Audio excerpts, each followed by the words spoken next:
Hey everybody, it's Kim, and I've been thinking about the sermon that goes along with this lesson.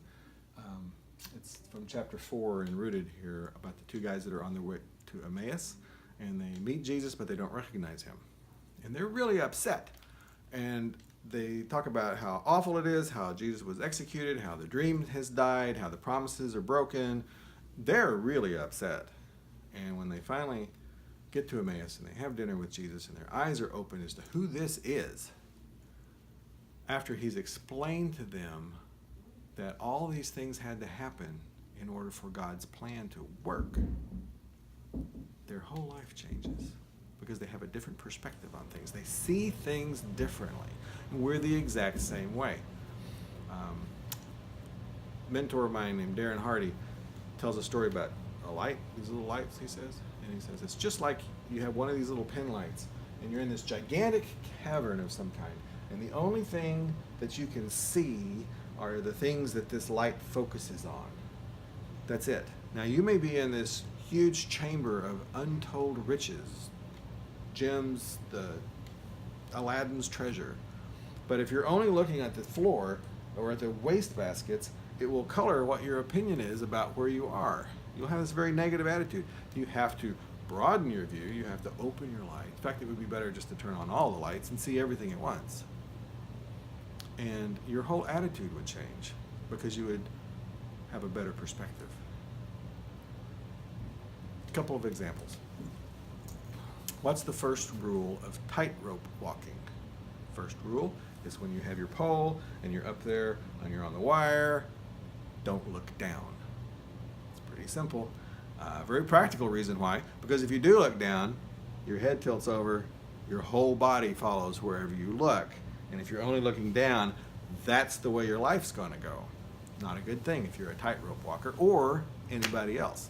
You can't focus only on the negative things. Don't look down.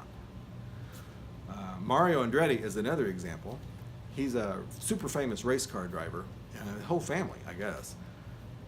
He's credited with saying the way to become a really excellent, top-notch race car driver is don't look at the wall. Now what he means is he's flying around the racetrack. On the side of it is the wall that keeps all the wreckage and the cars inside the track, not out in the audience. He says, look at the road, don't look at the wall, because he knows all the guys that look at the wall, all the drivers that look at the wall, they drift toward the wall. You don't want to hit that thing. That's really bad if you're a race car driver. If all you're focused on are your limitations, the things that restrict you, the things that you can't do, the things that are impossible, that's all you're going to see. Instead, Mario says, don't focus on that. Okay, there's a wall there. Let it be. Focus on the road. That's where you want to go. That's where you can go. Instead of thinking, why can't I? Think, how can I? It's a completely different mindset, and it will completely change your life. So Jesus has got these two guys on the road to Emmaus. They're just looking down, they're just looking at the wall. And Jesus says, no, man, there's a lot more to it. Raise your eyes back to God, the big plan, the big picture. That's where your help comes from. Look at the road. Look at where we are going.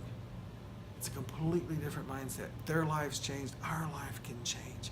Don't look down and don't look at the wall. Look up to God, think about the big overall picture, and look at where you can go. It's amazing. It'll change your life. I'll talk to you next time.